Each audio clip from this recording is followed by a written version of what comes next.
Alright guys, br99 here with the fr99. I'm going to show you how to take this gun completely down. First off, I've already done this, but you'll take this little screw right here out, and then this comes right off. Here's your screw. You get a extension with what I think this is calling this S26. I'm not sure what that means, but anyway, it's just an Allen wrench head. You pull that bolt. You don't pull it all the way out. Just pull it about 9 turns. That way you can hit it with the hammer and it'll separate. But before you do that, you want to hit this button right here and drop your feed ramps. Like here they're up. You want to drop these down. Hold on. Nah, I can't get them all. I'm going to go ahead and remove my barrel nut so I can see what I'm doing in my fore end. Which those are pretty self-evident. Okay. I pulled this down with this button. You just drop that off. And with this already being separated, they're kind of a booger to get apart. Whoop, didn't mean to do that. Anyway, there's your lower and your feed ramps on the fr99. These feed ramps come out pretty easily.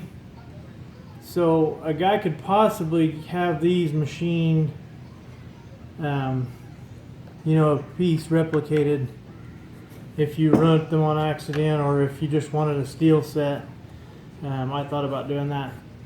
Your inner hammer is looks like stainless steel. Everything's metal on the inside that your trigger mechanism works on. You have a little screw right here that takes your spring off for your safety. I'm still not certain if this is a captured safety or an open safety, but this trigger grouping is kind of like an AR a little bit. It's very similar to an AR in how it operates. Hopefully you guys are seeing this. But anyway, you definitely want to pull your feed ramps down before you pull your bolt out, or it will mar up your feed ramps. But anyway, then after you get it put back together, you just slide your fore end back on, put your screw in. I could take this on down completely to absolutely broke down, but I'm not going to.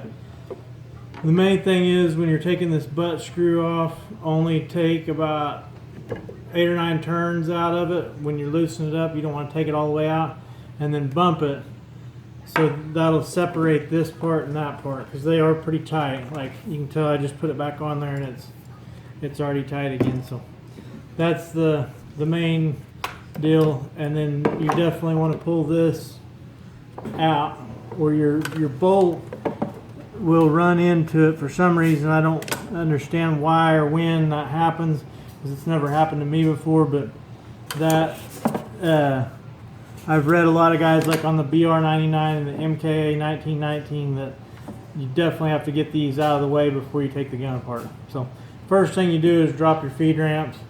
Then you take your bolt out of the back, leave a little space, and then hit this extension on the back with the hammer to get this separated right here.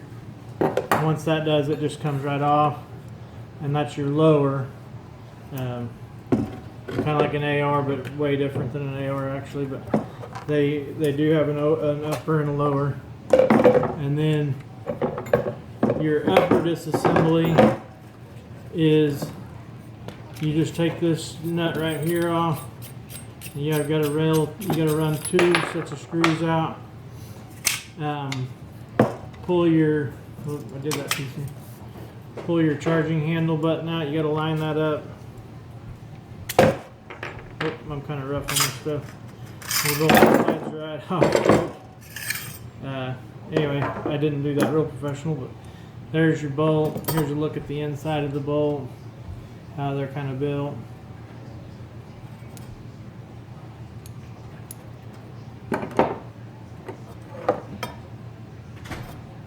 There's your slide bar. But anyway, they're not real overly complicated to put together and take apart, but they are. It does take a sequence of events to get them apart. Alright, now to get them back together is a little bit tricky as well. You just stick your bolt on, get it riding on top, and my bolt or my barrel, I shot this gun without oiling it or anything when I first got it. I just went out and shot it a few times, and it was dang near stuck. Like, I could not get that barrel back in the gun or out of the gun to begin with, but it looked like it had some like oil, or not oil, but like flakes, metal flakes and stuff underneath it, and it works now fine. That's real tight tolerances on that, which is kind of normal with Turkish made guns. They really like to get their stuff tight, which is any gun manufacturer does, but these are some of the tightest guns I've ever messed with. And there you go, that's your upper. You have your pistons up in this part of the barrel. I didn't take that out.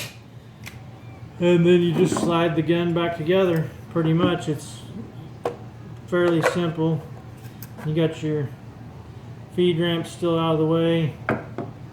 You take this nut and this washer and your little extension. There's really no way to take that out without this extension either. It's a kind of a booger. And then you just fish it around in there till you get it. Easier said than done. Not too hard, but then you want to get that fairly tight. Don't get it too tight where you're stripping stuff out, because it is aluminum. Keep that in mind. You don't want to like just friggin' put the kibosh to it. But I do get mine. Mine wasn't very tight at all the first time I took it apart. Hope you guys are seeing this. Alright. We got that back on. And then you just put your butt plate back on and set your screw in. Pretty self-explanatory there. And then on the end, put your fore end back on, and it slides over where your feed ramps go, and put your screw back on. Sorry about the quality of this video. My helper kind of boogered out on me. There we go. And anyway, that's the takedown of the fr99. I had some subscriber asking like what the feed ramp drops were for. Mainly it's for when that comes apart, this will slam forward and it just gets them out of the way so you're not marring them up, I guess. And you'd really want to make sure you have them out of the way. From what I've been reading, that's a common occurrence of messing your feed ramps up. It's not a good deal. Whoops, and I forgot to raise them.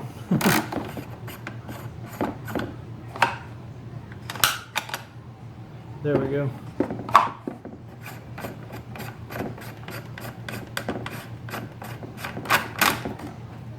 And it looks like we've got an operational firearm again. So, the fr99, pretty cool gun. I put 2 boxes of like Fiocchi 12 gauge by double-aught buck, or bucks and a half. Got that cleaned up, cleaned the gun, went outside and shot a whole box of like bird shot, Fiocchi bird shot or Fiocchi bird shot.